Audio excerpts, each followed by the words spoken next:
Hello and welcome to the Professional Book Nerds podcast presented by Overdrive. This is Joe. Hello, everyone. Welcome back. Or if you're new here, welcome for the very first time. Before we dive into today's episode, wanted to remind everyone to rate, review, and subscribe on Apple Podcasts, Spotify, or wherever you do your listening. If you're not already following us on social media, we're on Instagram, Twitter, and TikTok at ProBookNerds. And if you want to reach out to us with suggestions for future episodes, questions, queries, you can send an email to professionalbooknerds@overdrive.com. With that, Emma, hello. Today is that magical day where we are talking about the August releases that we are most looking forward to. How are you today? Good. How are you? You know, it's the end of the week when we're recording. I'm good. I'm excited to talk about August books. There's once again a ton of them. A ton of them. There are so many good books coming out this month. Do you want to kick us off? Happy to. So I will start with one of my tried and true authors, Alice Feeney. So she is one of my must-buy, must-read authors for me. Her books are always a delight and always sure to surprise the reader. So her next book is called Good, Bad Girl, and this comes out on August 29th. 3 suspects, 2 murders, 1 victim. I always love a good little cheeky tagline on the cover. Sometimes bad things happen to good people. So good people have to do bad things. All of these things speak to me. So this story is told from multiple perspectives. We have Edith, an 80-year-old who lives in a care home. We have Patience, who works there and cares for Edith. We have Edith's daughter, Cleo, who is estranged from her mom. There's some tension there. There's some stress. Was Edith tricked into signing over her things and going to the care home? And in that same care home, someone is murdered. So we've got a lot going on already. Not to mention, 20 years previously, a baby is stolen from their stroller, and the mother knows exactly who did it and why. How are these crimes related? How are these women connected? Why do we care about any of this? Find out by reading Good, Bad Girl by Alice Feeney. So here she really does create a really interesting interconnected web between past and present, between all of these different women, the relationships between mothers and daughters, and again, how all of these crimes seemingly fit together. So Alice Feeney's latest Good, Bad Girl, August 29th. I am with you. Spot on. Alice Feeney is the one that when you're ready for a good new thriller, love it. It also made me think of, what was that Netflix series? I Care a Lot. Is that the one where they were like tricking people into? Oh, yes. With Rosamund Yes. Pike? I think so. The blonde. Yes. From Gone Girl. A blonde in Hollywood? From Gone Girl, yes. And yeah, for those that may not know, Alice Feeney is British, so hence the term care home. Here we may call it senior living or anything like that. Yeah, we've got a lot of creative terms for housing for the elderly. Exactly. Joe, what's your first pick of August? Well, my first pick is a beautiful cover. It's got a peacock chair with some florals. This is Family Lore by Elizabeth Acevedo, out August 1st. Of course, it is a most anticipated book of 2023 from a variety of places. So this is from the best-selling National Book Award-winning author Elizabeth Acevedo. It's her first novel for adults, the story of one Dominican-American family told through the voices of its women as they wait a gathering that will forever change their lives. Flor has a gift. She can predict to the day when someone will die. So when she decides she wants a living wake, a party to bring her family and community together to celebrate the long life she's led, her sisters are surprised. Has Flor seen her own death or someone else's? Does she have other motives? She refuses to tell her sisters, Mathilde, Pastora, or Camilla. But Flor isn't the only person with secrets. Her sisters are hiding things too, and the next generation, cousins Ona and Yadi, face tumult of their own. Spanning the 3 days prior to the wake, family lore traces the lives of each of the Martra women, weaving together past and present, Santo Domingo and New York City. Told with Elizabeth Acevedo's imitable and incandescent voice, this is an indelible portrait of sisters and cousins, aunts and nieces.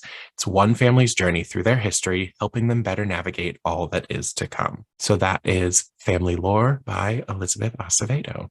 That looks great. And I know a lot of Overdrive staff are really big fans of her work. So I know this is highly anticipated for some of them as well. Highly anticipated, and we love an intergenerational story. We love everyone coming together, a little bit of family drama, and a slight, perhaps, I don't know why I picked this, magical realism twist to it. Yeah, absolutely. Speaking of family drama, imagine you're leading a bike trip from New York City to Niagara Falls. And then at the last minute, you see two faces in the crowd. Your mom, who gave you a lifetime of issues, and Sebastian, your hot one-night stand from 2 years ago that you've never really forgotten.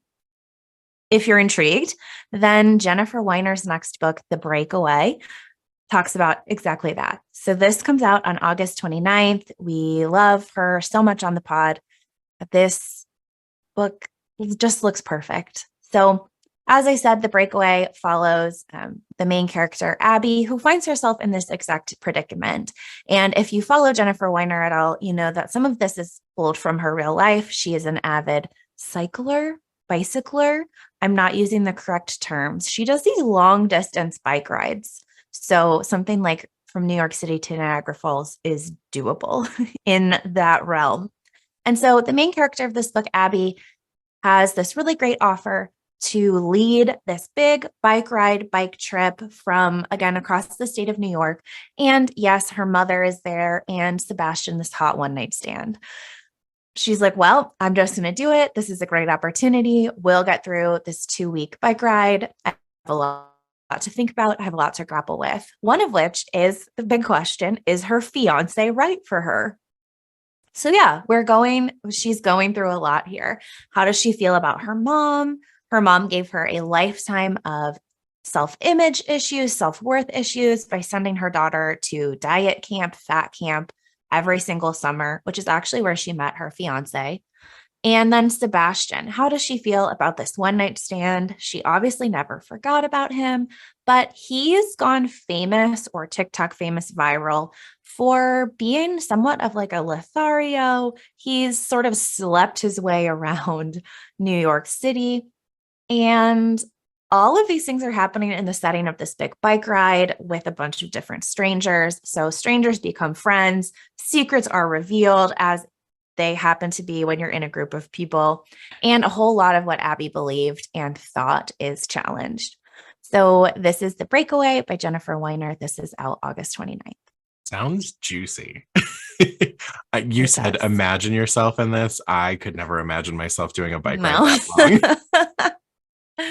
Exactly. What an interesting premise. I love that she obviously took the biking, I don't know what the proper term is. Cycling from her own life and set her main character in what I think is a pretty unique setup. I know that this is very popular, but I don't know anyone that has actually done this sort of like long scale cycling. So if you do, let us know. Well, to follow those spooky vibes, the idea of biking that long, no, I kid. My next pick is I Feed Her to the Beast, and the Beast is Me by Jamison Shea. If you are on the part of Twitter I am, you're probably seeing this book a lot. It's everyone's like watching out for this. You know, if you just read You're Not Supposed to Die Tonight and all of these other books like in kind of the canon of YA horror fantasy suspense, this is on your radar, or it should be. So this is by Jamison Shea, out at the end of August on the 29th. There will be blood. It's Ace of Spades meets House of Hollow in this villain origin story. Laura Mesny is a perfectionist with an axe to grind. Despite being constantly overlooked in the elite and cutthroat world of the Parisian ballet, she will do anything to prove that a Black girl can take center stage. To level the playing field, Laura ventures deep into the depths of the catacombs and strikes a deal with a pulsating river of blood. The primordial power Laura gains promises influence and adoration, everything she's dreamed of and worked toward. With retribution on her mind, she surpasses her bitter and privileged peers, leaving broken bodies behind her on her climb to stardom. But even as undeniable as she is, Laura is not the only monster around, and her vicious desires make her a perfect target for slaughter. As she descends into madness and the mystifying underworld beneath her, she is faced with the ultimate choice: continue to break herself for scraps of validation, or succumb to the darkness that wants her exactly as she is, monstrous heart and all. That is, if the God Killer doesn't catch her first. From debut author Jamison Shea comes I Feed Her to the Beast, and the Beast is Me, a slow burn horror that lifts a veil of the institutions that profit on exclusion and the toll of giving everything to a world that will never love you back. So again, that is I Feed Her to the Beast, and the Beast is Me by Jamison Shea, debut novel, out August 29th. Creepy. I'm glad it's at the end of August because I feel like that'll be my fall adjacent horror transition. Not that I'm not reading horror now, but I'm reading like lighter horror, if that even makes sense, more thriller horror than like this kind of supernatural fantasy body horror kind of thing. It does. And I like the comparison in the description to House of Hollow as well. That book, if you recall, had creepy like florals. That like gothic things are like devouring you style. So this feels very much similar to that. My next book does not match that vibe at all, but that's okay. It is a book that took me a little bit down a rabbit hole. If you are interested, look on Reddit, is all I'll say. But this comes out on August 8th. Noelle Crooks is a debut author, and she used to work for the Hollis Company. I will just leave that there. And so this book is sort of an updated take on The Devil Wears Prada meets The Assistants. Under the Influence by Noelle Crooks, again, comes out August 8th. This follows Harper Cruz. She is broke and lonely in New York City, trying to make her dreams come true in the publishing world. So a tale as old as time. And living paycheck to paycheck, Harper is really desperate to make a change. She applies for a job that's posted by an influencer, where the job posting lists a salary that is like triple her last paycheck. So she immediately sends in her resume and applies. The influencer is Charlotte Green, a self-help guru with a strong following of women all across the country. Charlotte offers the job to Harper almost immediately, and Harper jumps at the opportunity, but it does require a move to Nashville to join the group dubbed as the Greenhouse. As Harper soon learns, not everything is as glittery and glamorous as it appears on social media. So this is Under the Influence by Noelle Crooks, out on August 8th from a debut author. Oh, I forgot this book was coming out. We have long deserved an update to The Devil Wears Prada. Yeah. And I love this log line. Impulsively readable debut following a young woman who takes a job working for an enigmatic influencer and quickly discovers there's an ugly side to being a hashtag girl boss. Yeah, that whole girl boss thing that was really big in the mid 2000s. Lots of girl bossing and millennial pink. So this is certainly an updated take on that sort of pipeline. And I think even if you dig into the rabbit hole a little bit, you'll see the transformation and evolution of this book and its publishing journey. The original cover was millennial pink with gold. The cover now, I actually prefer. It feels a lot more updated. It is green with a light pink lowercase font. There's a sort of hand tattoo looking black nail polish and a little bit of a middle finger. So I think the cover looks very much 2023. So I'm excited to see more about this book and hear more about Noelle. So that was Under the Influence. My next pick is The Heaven and Earth Grocery Store by James McBride. This one is out August 8th. In 1972, when workers in Pottstown, Pennsylvania were digging the foundations for a new development, the last thing they expected to find was a skeleton at the bottom of a well. Who the skeleton was and how it got there were two of the long-held secrets kept by the residents of Chicken Hill, the dilapidated neighborhood where immigrant Jews and African Americans lived side by side and shared ambitions and sorrows. Chicken Hill was where Moishe and Chana Ludlow lived, while Moishe integrated his theater and where Chana ran the Heaven and Earth grocery store. When the state came looking for a deaf boy to institutionalize him, it was Chana and Nate Timblin, the black janitor at Moishe's theater and the unofficial leader of the black community on Chicken Hill, who worked together to keep the boy safe. As these characters' stories overlap and deepen, it becomes clear how much the people who live on the margins of white Christian America struggle and what they must do to survive. When the truth is finally revealed about what happened on Chicken Hill and the part the town's white establishment played in it, McBride shows us that even in dark times, it's the love and community, heaven and earth, that sustain us. Bringing his masterly storytelling skills and his deep faith in humanity to the Heaven and Earth grocery store, James McBride has written a novel as compassionate as Deacon King Kong and as inventive as the good Lord Bird. So that is The Heaven and Earth grocery store by James McBride, out August 8th. Speaking of literary heavy hitters, my next pick is Tom Lake by Ann Patchett. This is out on August 1st. If you are unfamiliar with Ann Patchett's work, she wrote The Dutch House, Commonwealth, Bel Canto. She owns one of the coolest bookstores in Nashville called Parnassus Books. So definitely go down the Ann Patchett rabbit hole like I have. But her latest book, Tom Lake, is set in the spring of 2020. 3 adult daughters return home to northern Michigan to see their mom, Laura. On the family orchard, Laura's daughters beg to hear the story of Peter Duke. Peter is a famous actor that Laura shared a stage and a romance with many years ago at a theater company called Tom Lake. As the daughters learn their mother's story, it makes them examine their own lives, relationships, and how they think of their mother.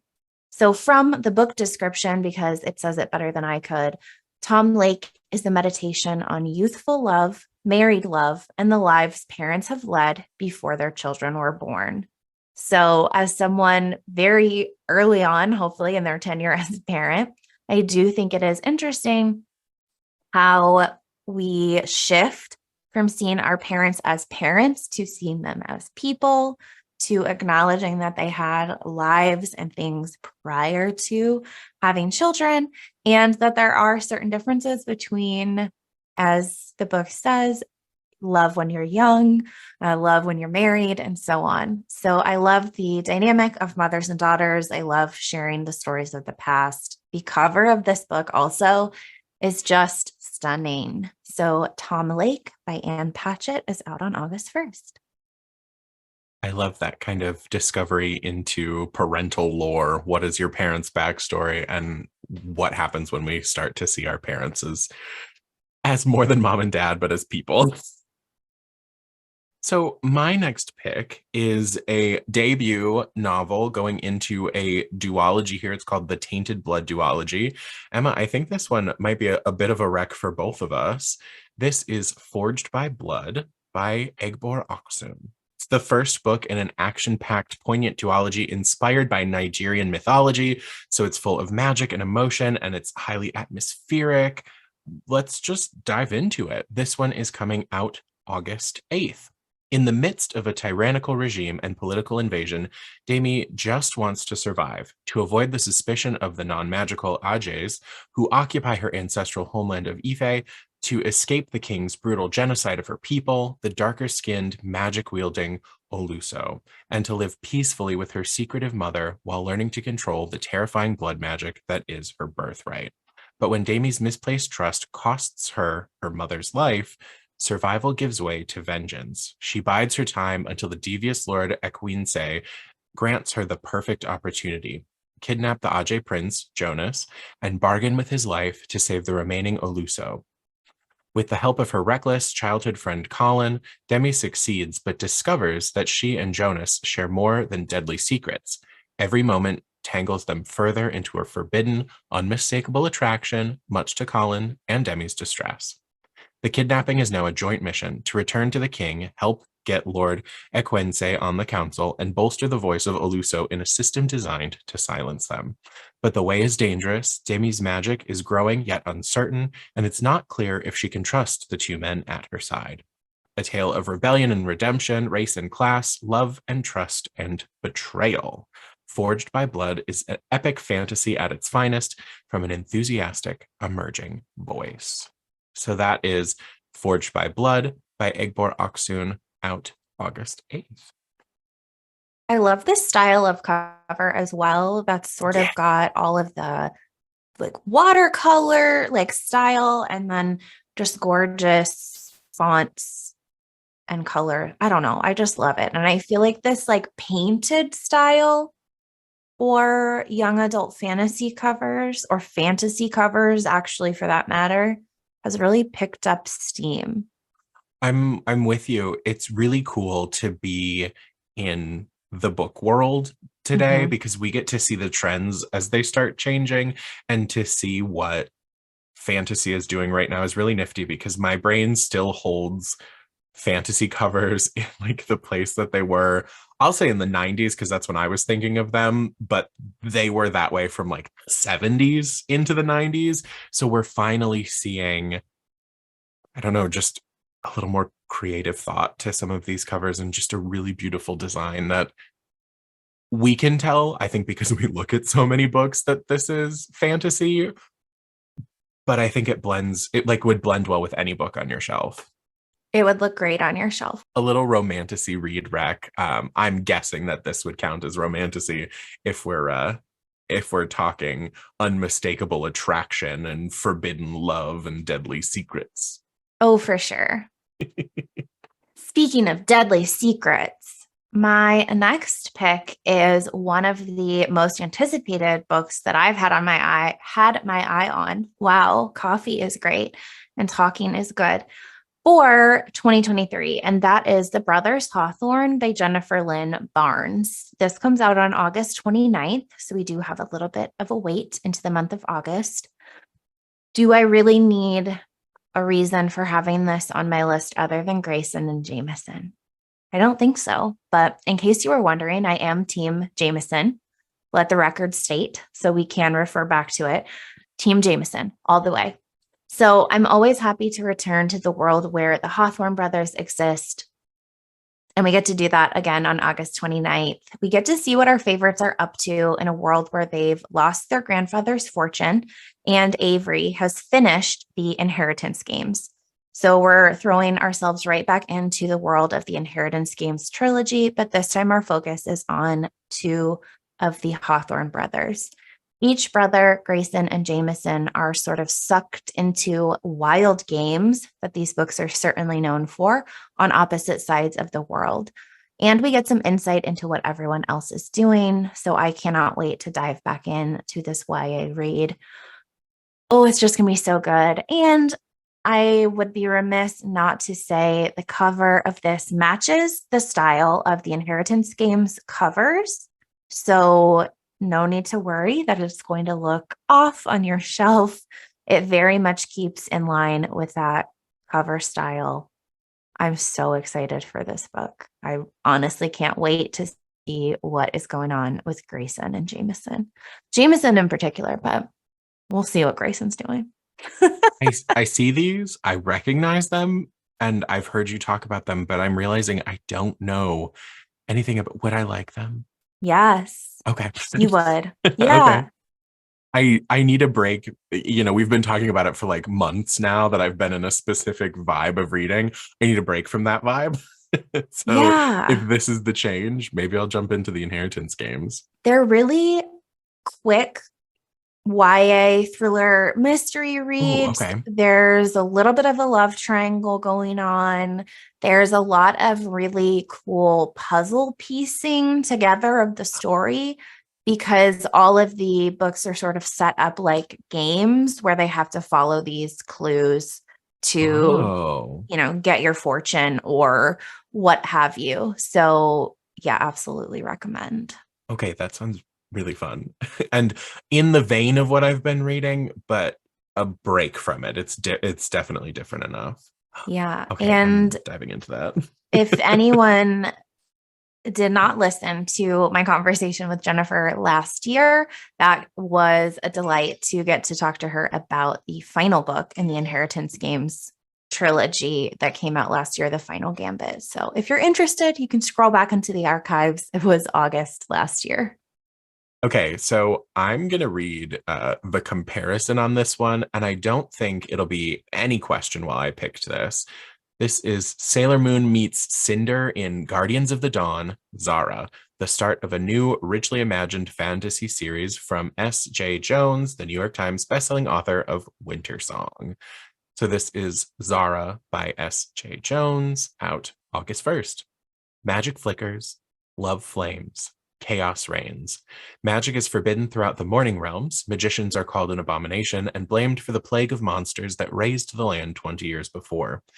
Zhara already had enough to worry about, appeasing her stepmother's cruel whims, looking after her blind younger sister, and keeping her own magical gifts under control, without having to deal with the rumors of monsters reemerging in the marsh.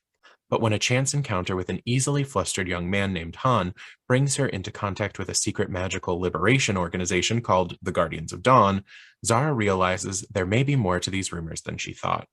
A mysterious plague is corrupting the magicians of Zhen-He and transforming them into monsters, and the Guardians of Dawn believe a demon is responsible. In order to restore harmony and bring peace to the world, Zhara must discover the elemental warrior within, lest the balance between order and chaos is lost forever. I mean, you put Sailor Moon in a description, and I'm already there.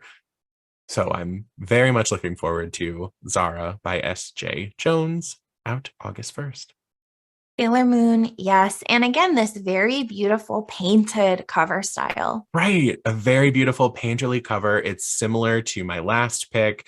And it's also cool because, like you said it with the last one, that it reads a little YA, but that one was not YA. This one is. And so I love that we're also starting to merge together, that there's not like these massive differences between designs, that we're all kind of getting, I don't know, like similar vibes. Yeah, and that there's certainly crossover potential. Mm-hmm. You like what you like, and it's not necessarily marketed so distinctly for teens versus adults. Exactly.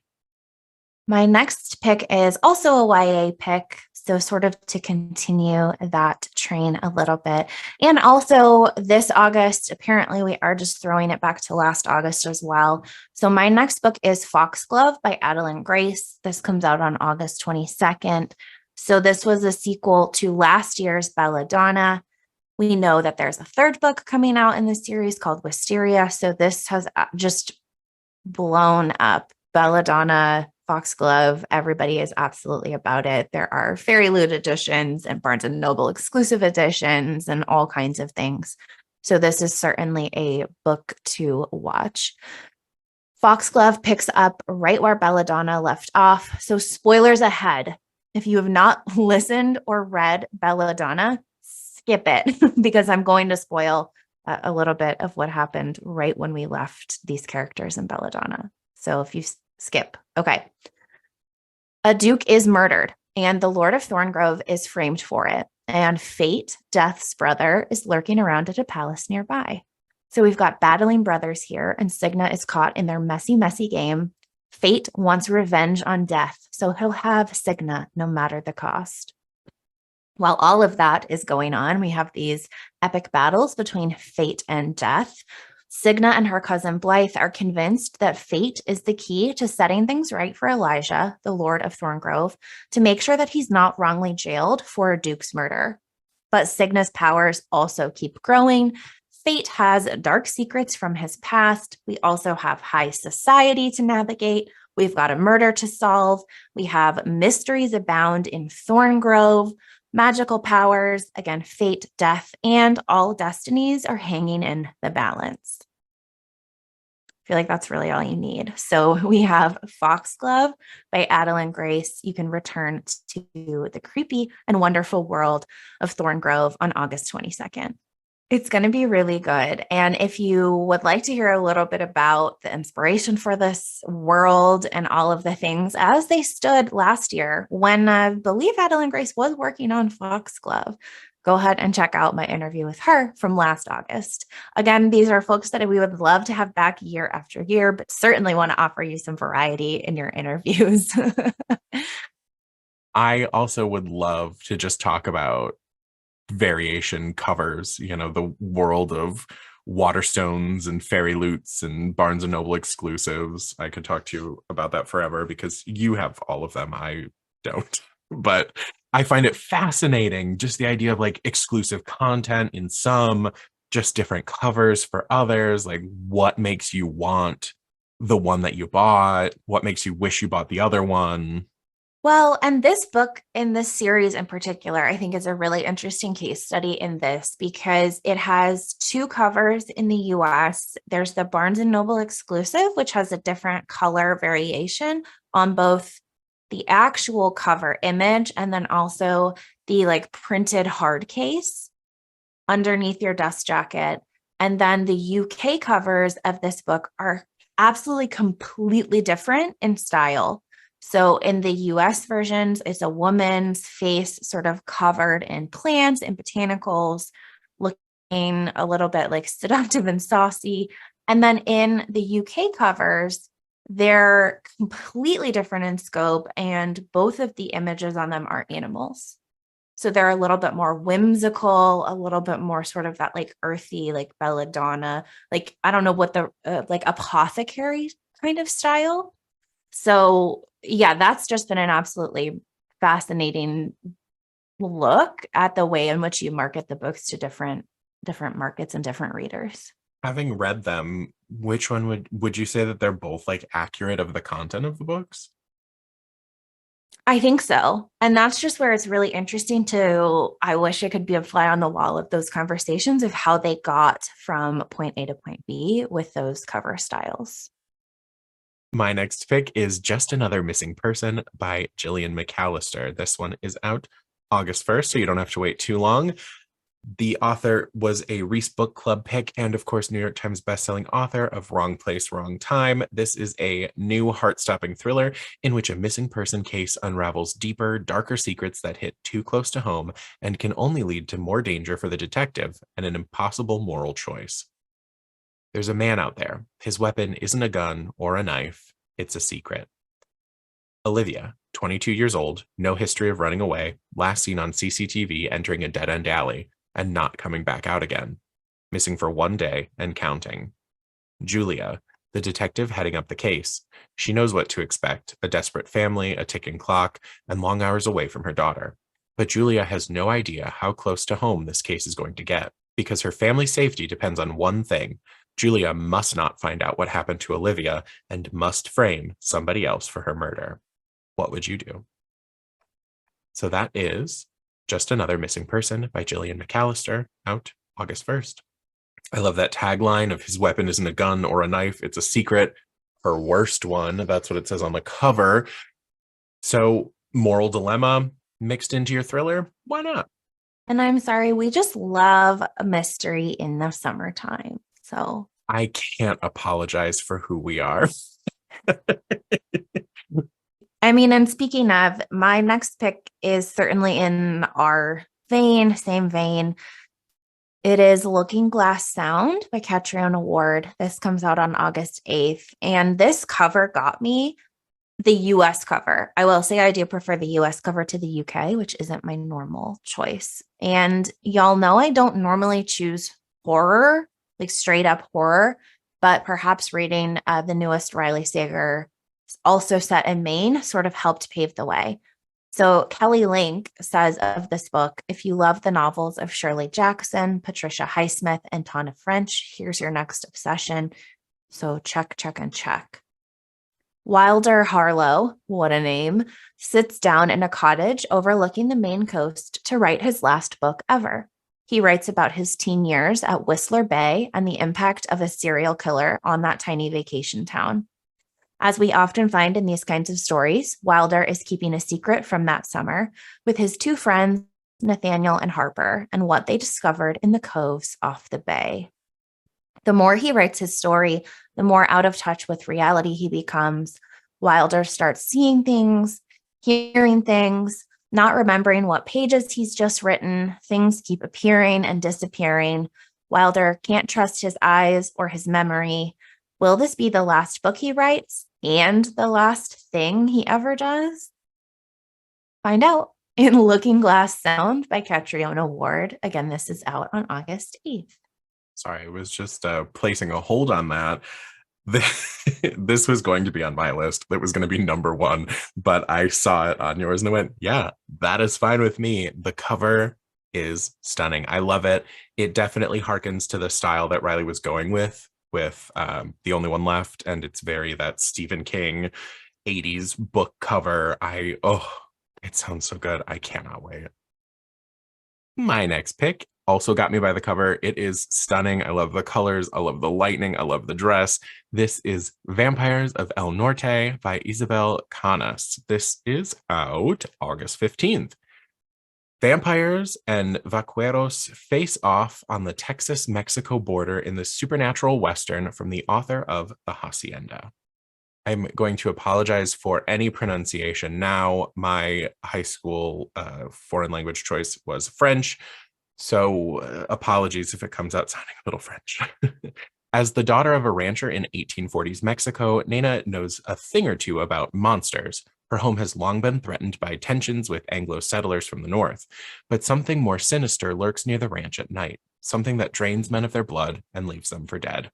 Something that once attacked Nena 9 years ago. Believing her dead, Nestor has been on the run from his grief ever since, moving from ranch to ranch, working as a vaquero. But no amount of drink can dispel the night terrors of Sharp Teeth. No woman can erase his childhood sweetheart from his mind. When the United States invades Mexico in 1846, the two are brought abruptly together on the road to war. Nena as a curandera, a healer striving to prove her worth to her father so that he does not marry her off to a stranger, and Nestor as a member of the auxiliary cavalry of ranchers and vaqueros. But the shock of their reunion and Nina's rage at Nestor for seemingly abandoning her long ago is quickly overshadowed by the appearance of a nightmare made flesh. And unless Nena and Nestor work together through their past and face the future, neither will survive to see the dawn. So that is Vampires of El Norte by Isabel Canas, out August 15th. My last pick of the day is a complete deviation from all of the other picks this month, so ending it on a little bit of a different note. And that is Never Enough by Jennifer Breheny Wallace. This is an adult nonfiction pick that comes out on August 22nd. And I cannot describe the book better than the description, and I don't want to mince my own words. So I'm going to read it to you here. This is the definitive book on the rise of toxic achievement culture overtaking our kids' and parents' lives and a new framework for fighting back. In the ever more competitive race to secure the best possible future, today's students face unprecedented pressure to succeed. They jam-pack their schedules with AP classes, fill every waking hour with resume padding activities, and even sabotage relationships with friends to get ahead. Family incomes and schedules are stretched to the breaking point by tutoring fees and athletic schedules. Yet this drive to optimize performance has only resulted in skyrocketing rates of anxiety, depression, and even self-harm in America's highest achieving schools. Parents, educators, and community leaders are facing the same quandary. How can we teach our kids to strive towards excellence without crushing them? In Never Enough, award-winning reporter Jennifer Breheny Wallace investigates the deep roots of toxic achievement culture and finds out what we must do to fight back.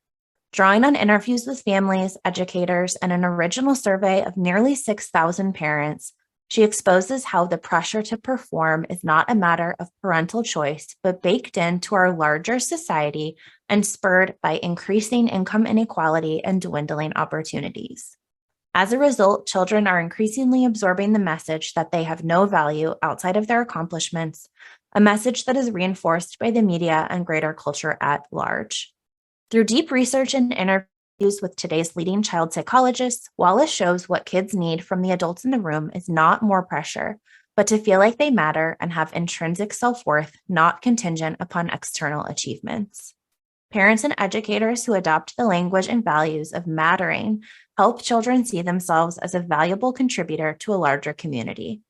And in an ironic twist, kids who receive consistent feedback that they matter no matter what are more likely to have the resilience, self-confidence, and psychological security to thrive.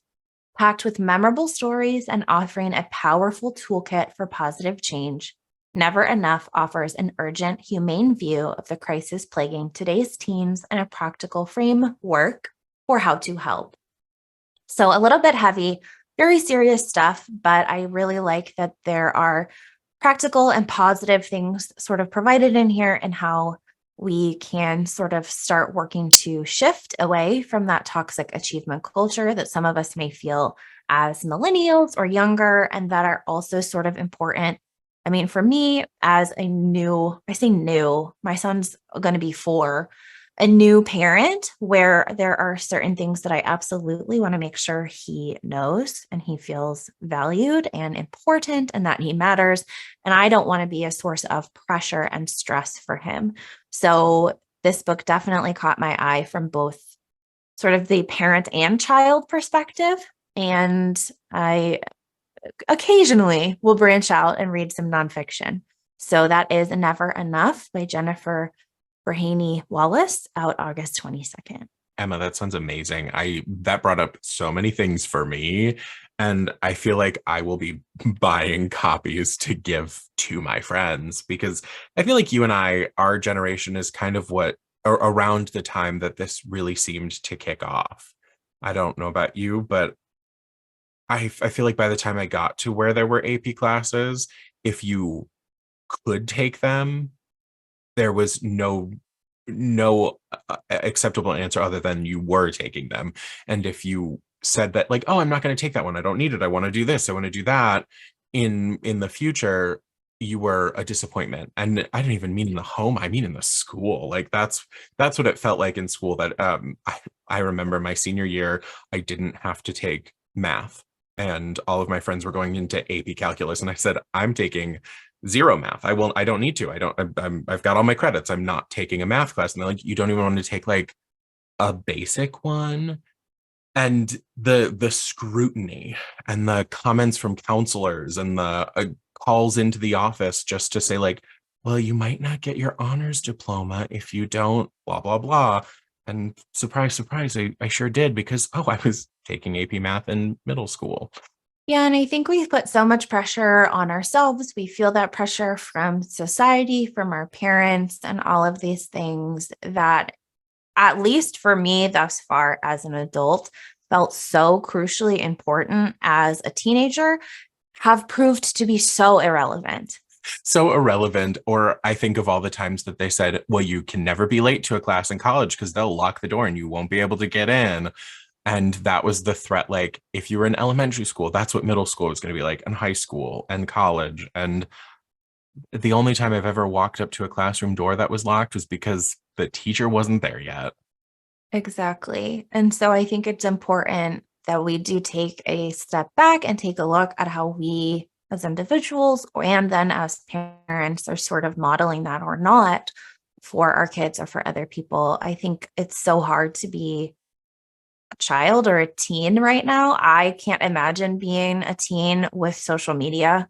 We were like sort of just before and didn't have to deal with that constant scrolling and comparison game that I think is to the like nth degree now. So definitely something people can be conscientious of, even if you're not a parent, certainly.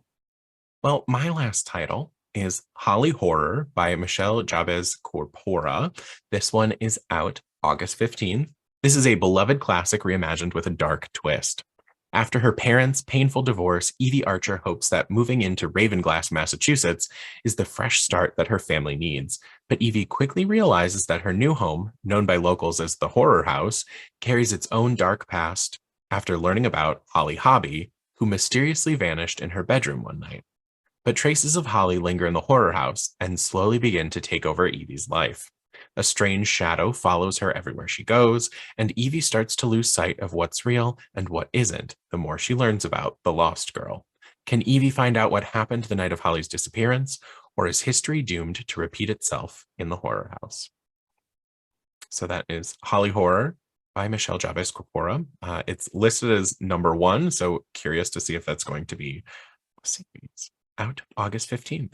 Thank you all so much for listening to today's episode of the Professional Book Nerds podcast and listening to our August book picks. Let us know what you're most looking forward to in the month of August, or what's on your TBR right now. If you want to comment on our most recent Instagram post, we are on Instagram, Twitter, and TikTok at ProBookNerds. And of course, you can send an email to professionalbooknerds@overdrive.com if you want to chat with us as well. Thanks so much for listening, and happy reading. Happy reading. Readers can sample and borrow the titles mentioned in today's episode on overdrive.com or in Libby. Our library friends can purchase these titles in Marketplace. Professional Book Nerds is proud to be an Evergreen Podcast signature program. To learn about other Evergreen podcasts, visit evergreenpodcasts.com. Our podcast is produced, recorded, and edited by Emma Dwyer and Joe Skelly and presented by Overdrive. To learn more, visit professionalbooknerds.com.